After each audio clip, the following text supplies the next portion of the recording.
Hello বন্ধুরা, আমার জীবনের ফার্স্ট লং ব্লগে তোমাদের সবাইকে অনেক অনেক ওয়েলকাম। আর এটা ছিল আমার জীবনের ফার্স্ট আমার কলেজের ফ্রেন্ডসদের সাথে, আর আমরা যাচ্ছিলাম রামেশ্বরম। প্রথমেই আমার বাড়ির সামনের বাস স্ট্যান্ড থেকে আমরা বাসে উঠে পৌঁছে গেলাম মেট্রো স্টেশনে। মেট্রো স্টেশন থেকে আমরা পৌঁছে গেলাম আমাদের ডেস্টিনেশন, যেখান থেকে আমাদের রামেশ্বরম যাওয়ার বাসে ওঠার ছিল। ভালো করে পেট পুজো করে, এখানে দেখতেই পাচ্ছ প্রচুর বৃষ্টি হচ্ছিল। বৃষ্টিকে আমরা এত গালাগালি দিচ্ছিলাম যে আমাদের লেট হলো না। বৃষ্টি থামলো এবং আমরা গুটি গুটি পায়ে এগোচ্ছিলাম আমাদের স্লিপার বাসের দিকে। আর বাস স্ট্যান্ডটা বিশাল বড় ছিল আর খুব গোলমেলে ছিল।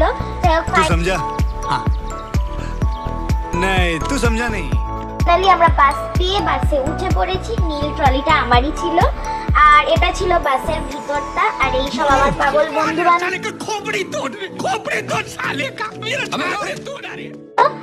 আর দেখতেই পাচ্ছ যে হাত নাড়ালাম যে সেই হচ্ছে আমি।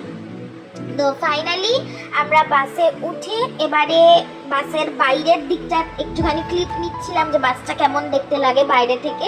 তোমাদেরকেও একটু দেখালাম যে বাসটা এরকম দেখতে লাগে, ডাবল ডেকার বাসের মতন। স্লিপার সিটও থাকে, বসার সিটও থাকে। বাসটা যখন রাত্রে দাঁড়ালো এই দোকানটার সামনে, আমরা খুব এক্সাইটেড ছিলাম। প্রচুর খিদে পাচ্ছিল আর প্রচুর জোরে টয়লেটও পাচ্ছিল। কি করব? তো যাই হোক, সমস্ত কাজকর্ম সেরে খাবার দাবার নিয়ে বাসে উঠে দেখতেই পাচ্ছ আমরা দুটো স্লিপার সিট জুড়ে সেখানে বসে খাচ্ছিলাম।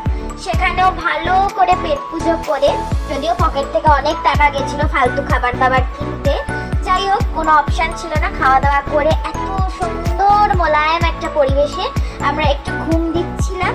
হঠাৎ করে বাসটা একটা ঝাঁকুনি দিল, আমাদের ঘুম ভাঙলো। তারপরেই বাইরে দেখলাম যে পরিবেশটা ঠিক এরকম, পুরো অন্ধকার।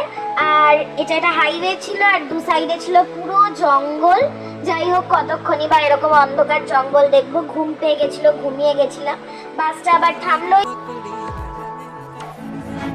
3:45 নাগাদ আমরা নামলাম এক কাপ করে চা খাওয়ার জন্য। চাটা সত্যি খুব স্যাটিসফাইং ছিল, কারণ বাইরে প্রচন্ড ঠান্ডা লাগছিল। তারপরে ঘুমানোর পরে যখন চোখ খুললাম দেখলাম তামিলনাড়ু দিনের বেলা এরকম দেখতে লাগে। যাই হোক, পুরোপুরি গাছপালা দিয়ে ঘেরা আর রাস্তাটা জাস্ট এরকম দেখতে লাগছিল। আর যখন আমরা আস্তে আস্তে রামেশ্বরমের দিকে এগোচ্ছিলাম, মানে জাস্ট আর কিছু কিলোমিটার বাকি, তখন আমরা দু সাইডে শুধু নীল জল ছাড়া কিচ্ছু দেখতে পাচ্ছিলাম। মানে এতটা আইসুদিং সিনারি ছিল যে আমি তোমাদের বলে বোঝাতে পারবো না। বলে রাখি, এখানে 3টে সমুদ্র, প্রশান্ত মহাসাগর, আমাদের অ্যারাবিয়ান ওশান আর ভারত মহাসাগর, এই 3টে একসাথে মিলেছে। সঙ্গম বলে জায়গাটাকে। যাই হোক, এটা ইন্ডিয়ার লাস্ট। আর এখানে 3 রকম যে জলের কালার ডিফারেন্সিয়েট হয়েছে, তোমরা পুরোপুরি বুঝতে পারবে 3টে আলাদা ব্লু কালার। আর বাসটা যখন যাচ্ছিল আমরা এতটা এক্সাইটেড ছিলাম যে কখন আমরা সমুদ্রটাকে সামনে থেকে দেখতে পাবো। যাই হোক, তোমাদের বলে দিই যে ব্রিজটার উপর দিয়ে আমরা যাচ্ছি, ওটা পাম্বান ব্রিজ। আর এটা ভারতের একমাত্র ব্রিজ যার সাইডে একটা রেল লাইন রয়েছে, এবং রেল লাইনটা সমুদ্রের বা সাগরের উপর দিয়ে রেল যায়। তো এই হলো সেই রেল লাইনটা। রেল লাইনের উপরে দেখতে পেলে প্ল্যাটফর্ম। इस काम के लिए तो वक्त ही वक्त। পরের ব্লগে আমি দেখাবো যে আমরা ওখানে গিয়ে কোথায় কোথায় ঘুরলাম, কিভাবে হোটেল পেলাম, কিভাবে বাইক জোগাড় করলাম, আরো অনেক কিছু। আর আমি ভিডিওটা পুরোপুরি এডিট করেছি ইনশট থেকে। তোমাদের যদি টিউটোরিয়াল লাগে কমেন্ট করো। Thank you so much.